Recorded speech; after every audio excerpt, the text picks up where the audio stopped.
Peace to the Elohim. This is King Ra, aka Reverend Ra. I feel good today. I don't know. I think yesterday I seen my cousin and he's on a crazy high frequency. I mean, the amount that he knows about astrology, what he knows about black history, what he knows about the system, what he knows about, finance, what he knows about politics. His knowledge is so far ranging. I mean, we could even go exclude like the high vibrational things, even things, like music and music catalogs and movie actors and stuff like that. He automatically knows like movie actors, and it's so amazing to really build with him because he has such amazing reflection to have, because he looks so objectively and sees we all as Elohims. And when we say Elohims, or when I say Elohim, when I say peace to the Elohim, a Elohim is God in Hebrew.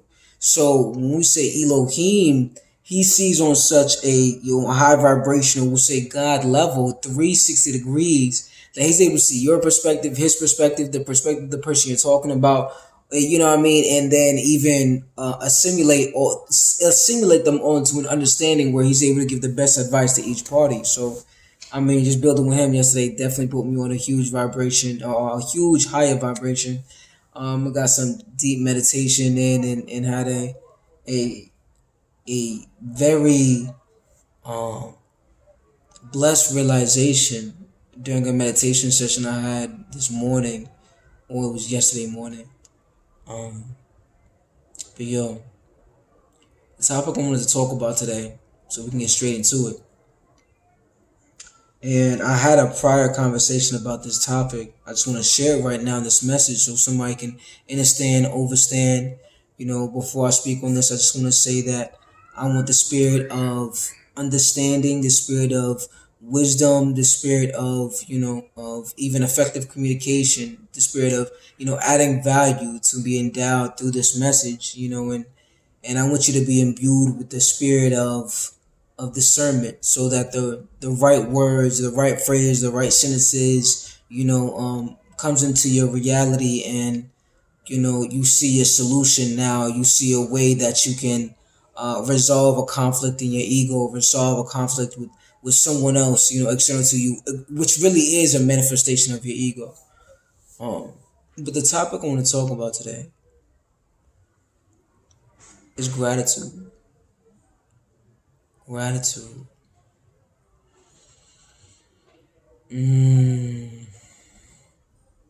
Gratitude. And it's such a powerful word. When you say it out loud, people have different connotations, but let's just define gratitude. And what I believe gratitude is having an appreciation.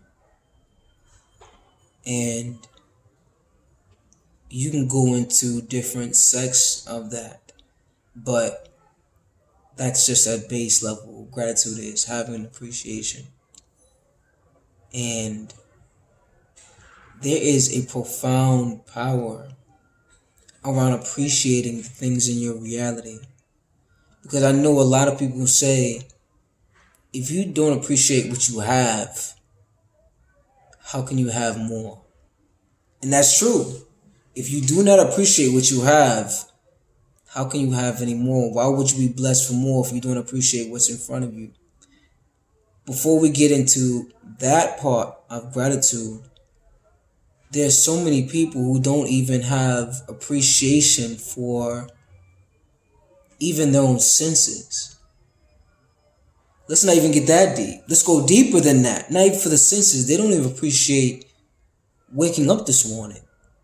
Let's go deeper than that. They don't even appreciate their family waking up this morning. Their family being in good health. Their family having, their loved ones having traveling mercies. Like for me, when I wake up and, when I pray, I ask that, my family has traveling mercies, that they're in good health. I'm grateful that I woke up this morning. I'm grateful that I can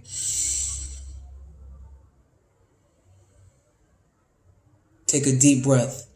I'm grateful that I can smell. I'm grateful for my sense of touch. People are paralyzed. People can't even feel right now from the neck down. I'm grateful for my sense of touch.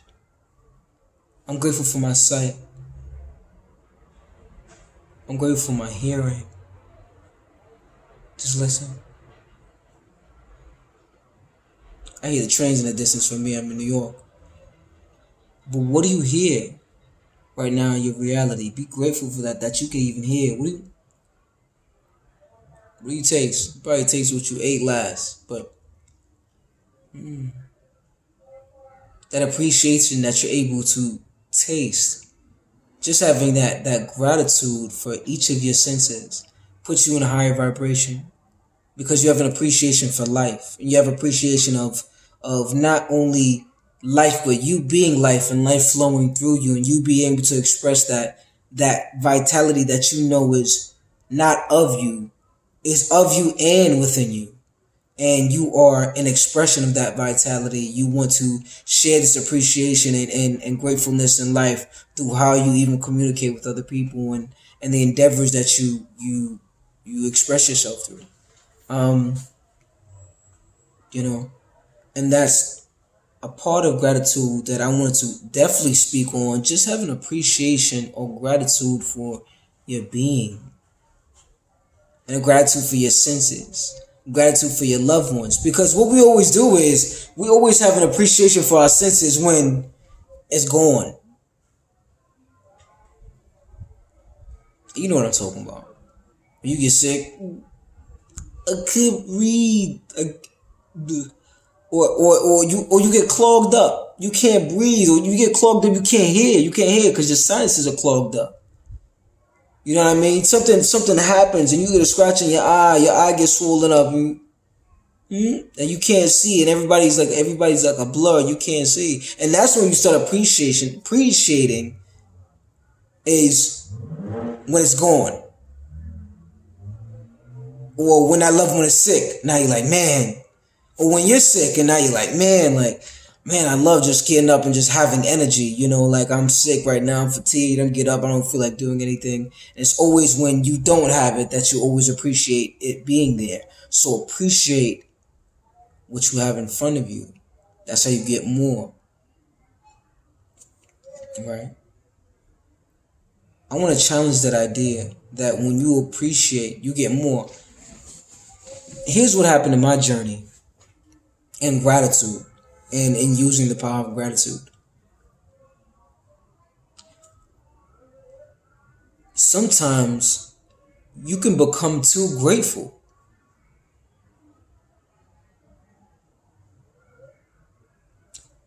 Sometimes you appreciate to the point where you become satisfied. And being satisfied leads to stagnation, stifling your elevation. Satisfaction, too much of a good thing, man. Too much of a good thing is bad. It's paradoxical, right? Too much of a good thing is bad. They get to a point of your journey sometimes where you have too much of gratitude. Sometimes you need a lack of gratitude. You need a modicum, you need a degree of dissatisfaction so that you can progress, so that you can move forward. I even argue that you even need a sense of entitlement. I deserve better. I deserve to have more. I deserve to be more.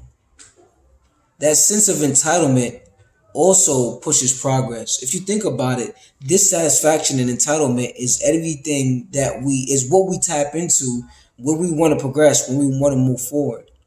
I'm dissatisfied with this thing. I'm dissatisfied with this image. I'm dissatisfied with what I've created to a degree, so I'm going to make it better. I'm dissatisfied, with what I have, so I'm going to rearrange it. I'm going to, assimilate it in a different way. I say that.